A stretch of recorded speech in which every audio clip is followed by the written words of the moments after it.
Hello, friends. I think that the title of this episode is quite intriguing, but the story behind it is even more so. The name of our protagonist is not known, and the reason for this is pretty sad. She was born without a name. The king at that time didn't care about her at all, and only gave her a number, 602. Later, she would become known as the queen who loved and burned for it. But before we get to that part, let's rewind a bit. It was the year 936, and the future queen had just been born. At that time, King Egbert ruled over England, having taken the throne from his father, Edward the Elder. The childless king was overjoyed with the birth of his heir, but he also loved his second wife, Elfrida, so much that he made her regent while he went off to war. This turned out to be a big mistake, because once the king left, Elfrida got rid of him forever. And when Egbert returned home, he found out too late what had happened. His wife had taken his crown and poisoned him. After killing her, he finally took his rightful place on the throne and began ruling in accordance with God's law. Egbert wasn't a saint, but he was a good father, and he loved his daughter very much. In an attempt to atone for his sins, he built many churches, monasteries, and schools, and the taxes from these properties were supposed to go to the poor. But alas, the king had another weakness: beautiful young women. When he saw the young noblewoman named Elfrida, who was only 14 years old at the time, he couldn't resist and married her. The girl's father was the alderman, a kind of duke of the kingdom of the Northumbrian. He wasn't happy about the marriage, but he had no choice, because the king was head over heels for his daughter. Elfrida soon bore her husband 2 sons, but their marriage wasn't a happy one. A few years later, the king set his sights on another noblewoman, Judith, the daughter of the Earl of the Mercians, and married her as well. In addition to his legitimate wife, Elfrida, the king now had a mistress, and both women hated each other's guts.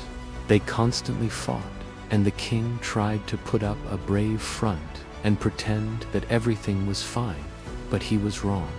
This situation couldn't last forever. Once, during some festival, both ladies decided to settle their differences. Elfrida challenged her husband's other wife to a wrestling match, and she won. Then she took the victory so far that she even ordered Judith to be locked up in a tower. While the king was away at war, the two sworn enemies continued to feud. Finally, the day came when the king returned home. His first wife, Elfrida, was afraid of losing her position, so she sent her maid to tell the king that Judith had tried to poison him. Believing his wife, the king immediately ordered his second wife to be executed. When Egbert died, the boy Ethelstan became king, but he wasn't yet of age, so Elfrida acted as regent once again. Having gotten rid of her rival, she decided to secure her position by marrying her son, but this union didn't bring her happiness. The new queen hated her mother very much and tried to limit her influence over the kingdom as much as possible. But even despite all this, Elfrida still managed to embroil the young king and his wife in a quarrel, after which the queen fled to her brother's castle.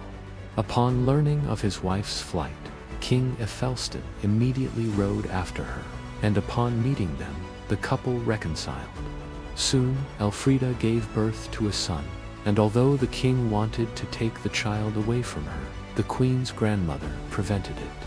Seeing that the people were outraged by what had happened, Elfrida realized that she had made an unforgivable mistake and repented of it. She began to pray every day, begging God to forgive her and give her a chance at redemption. The Lord heard her prayers and sent her a vision. The Virgin Mary appeared to Elfrida and told her to go to Wilton and make amends. However, on the way there, the repentant woman fell seriously ill and soon died. That same night, lightning struck the castle where her body was kept, and in the morning, everyone was shocked to find the coffin empty. People started talking about a miracle and the fact that Elfrida had risen from the dead. Soon, her grave was opened, and yes, it was found to be empty. They never found the remains of the wicked queen anywhere, and the locals believed that the Lord himself had taken her soul.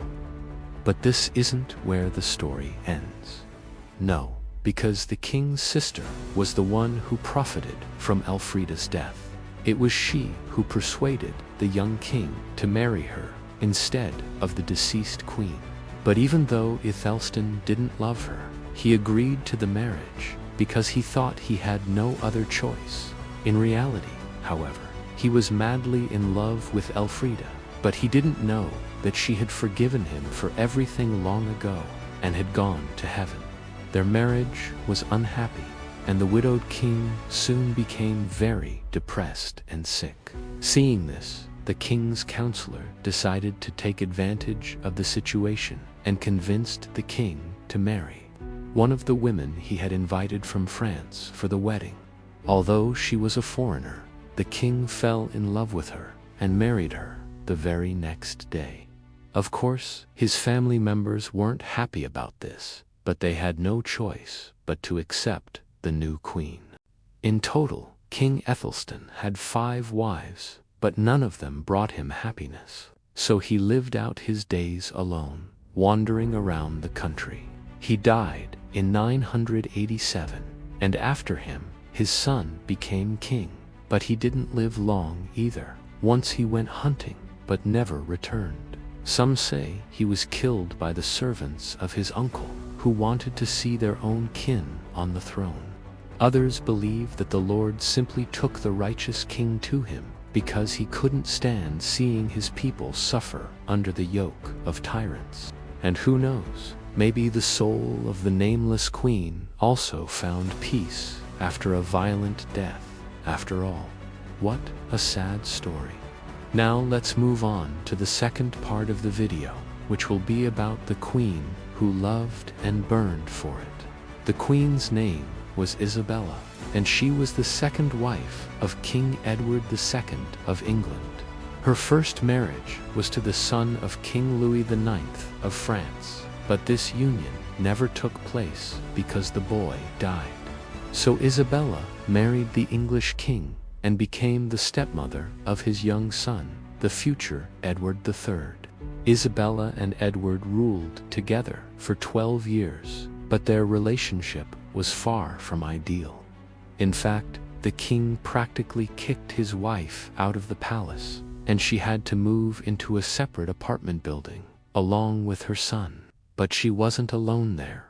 Another man lived with her, Roger, whom she eventually gave birth to a son. The thing is that Isabella and Roger were cousins, which was quite acceptable back then. However, when the king found out about the betrayal, he threatened to take the children away from his wife and give them to monks to be raised. Isabella didn't want this to happen, so she escaped to France with her lover.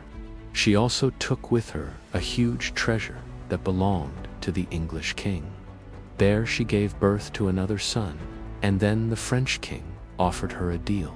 He said he would marry Isabella to one of his relatives, but in return, she would have to return the stolen treasure to England. At the same time, the English king made it known throughout the country that he wanted to marry one of the royal relatives. But the lady refused and preferred to remain alone, even though she had received numerous offers of marriage. It is said that she was in love with Roger, but there is no evidence of this in the chronicles. So in 1325, King Edward died. Isabella's son, Roger, inherited the English crown and became known as Edward III when he came of age. He decided to marry the 16-year-old Queen of Norway, but the marriage never took place because the girl died unexpectedly. Then Edward III married a widow named Philippa of Hugh, who was 22 years older than him. Some sources say that Edward III loved her very much and was devastated when she died a few years later. Others claim that the king married her against his will because he was forced to do so by his counselors. Perhaps the truth lies somewhere in between, but this is all speculation. As for Isabella, she returned to England along with her lover, Roger, and settled in a castle near Oxford. She spent her remaining days doing charity work. She died in 1358, and at first she was buried in a church, but then her remains were transferred to a monastery. No one knows exactly where the woman was born or when, but there is an assumption that it was in 1292. If this is true, she could have died at the age of 66. I hope you liked this issue. I remind you that you can help me a lot by liking this video and subscribing to my channel. Also, check out my social media accounts if you haven't already. Thank you very much for watching, and see you soon. Bye.